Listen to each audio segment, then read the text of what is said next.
Do you have the commitment, sheer effing will as John Wick to be able to buy something like this and become an owner operator? Stay tuned, I'll tell you about it.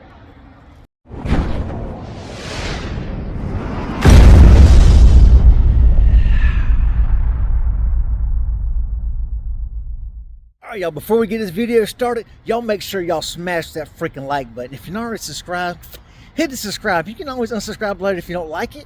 But if you do, go ahead and hit it now. Like and subscribe, y'all. Stay tuned for the video. What's up, everybody? It's your boy Tourette Trucker coming back at you with another video. Y'all, today we're going to talk about, do you really want to be a truck driver? For those of you people who are looking at getting into truck driving, are you sure you have what it takes? If any of y'all are familiar, which most people are, the movie John Wick, as y'all may know, some of the most iconic lines of the movie are from the sections with the Russian guy and everybody, where they're talking about John Wick, how he's a man of focus, commitment, sheer effing will. That is what it takes in trucking, y'all. Trucking is a commitment. Most people, I'm gonna say it, y'all. I'm gonna go ahead and piss a lot of people off right now, y'all. I'm gonna say it. The average kid today, millennials, y'all don't have what it takes. Y'all don't.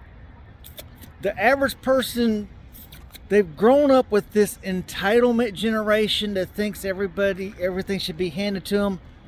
I grew up old school. I'm 54. For those who do not know, I'm actually 54.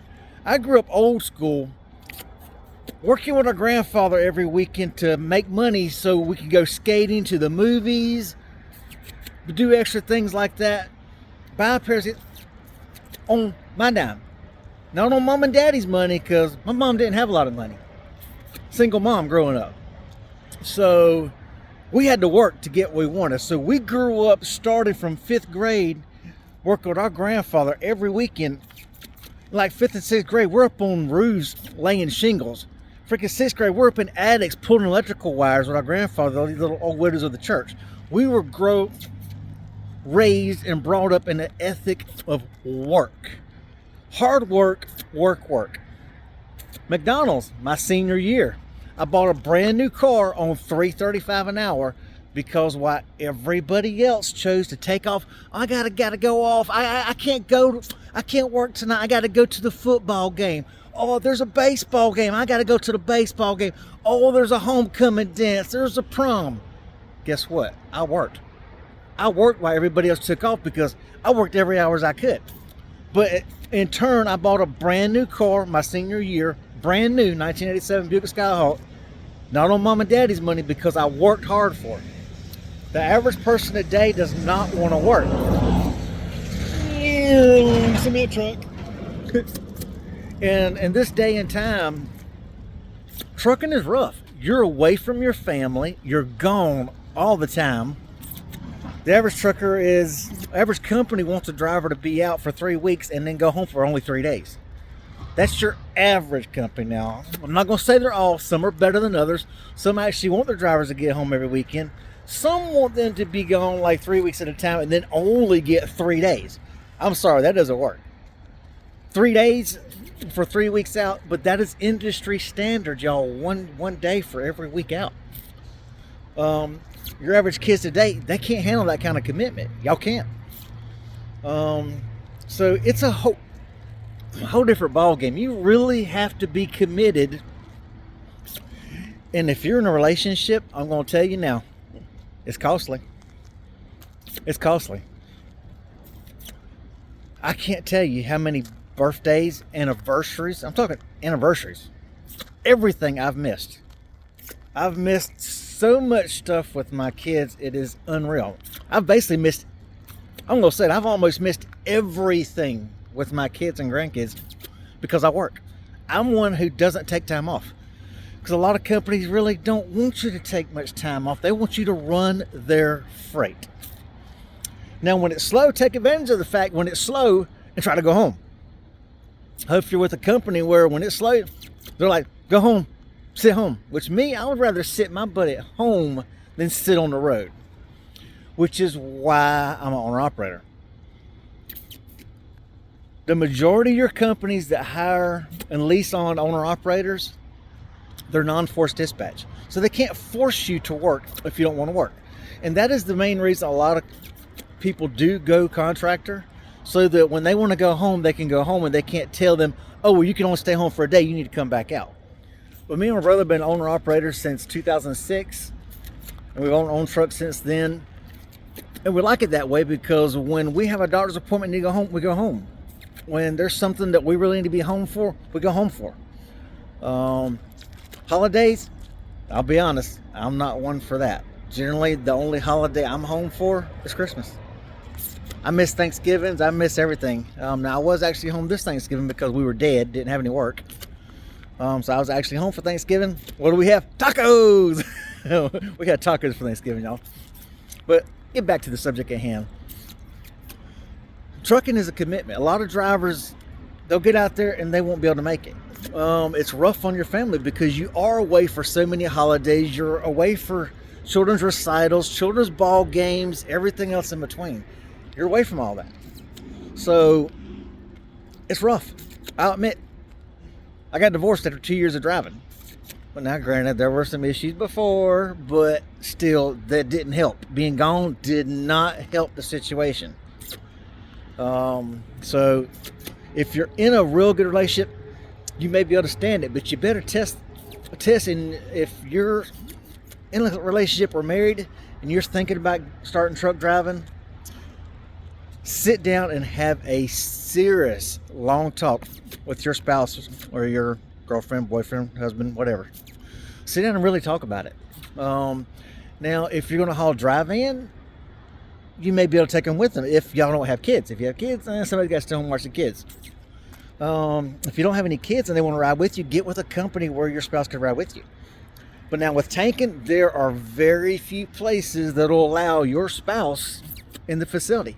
You can go in the facility, but your spouse can't. The only way your spouse is coming in if they are a CDL holder and a co-driver. Other than that, they're going to sit outside in the cold. Like right now, I don't feel like making this video inside, and it's actually 41 degrees outside. It's cold.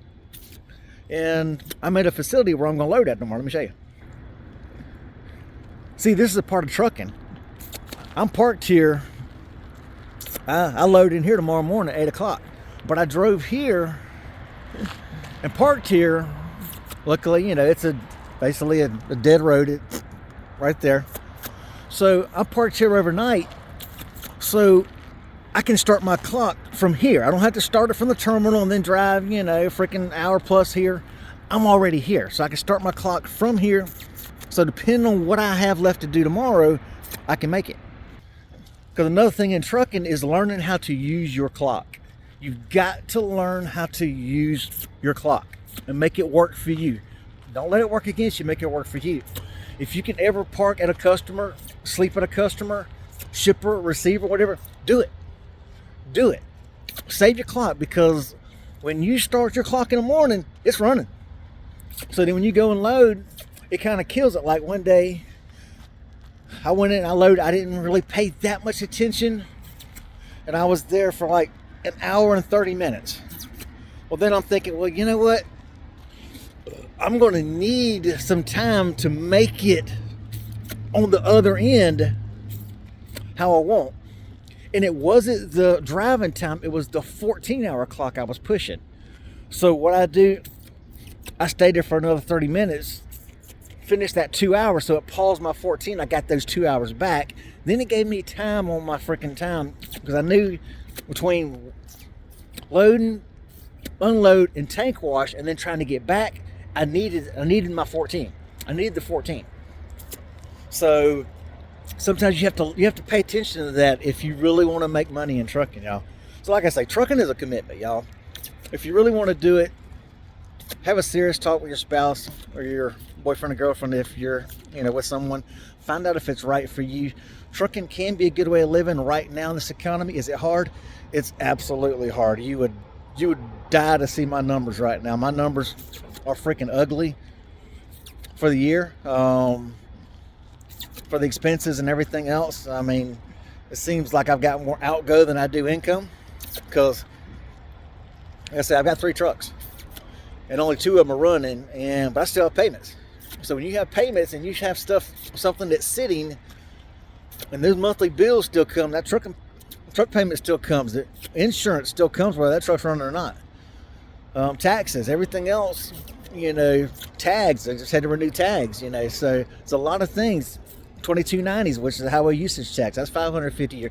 So many things keep coming due whether you're working or not. So if you want to become an owner operator, you can, but take the time to sit down and think about it, y'all. Anyway, y'all, hope everybody enjoyed the video. Hopefully you stay to the end. Y'all be sure to hit the freaking like button on this thing, man. And we'll see y'all next video, y'all. Peace out. Even when you feel low, you can still go. Even when you feel slow, you can still go. Even when there's no hope, you can still go. I never answer to no, man, I still go.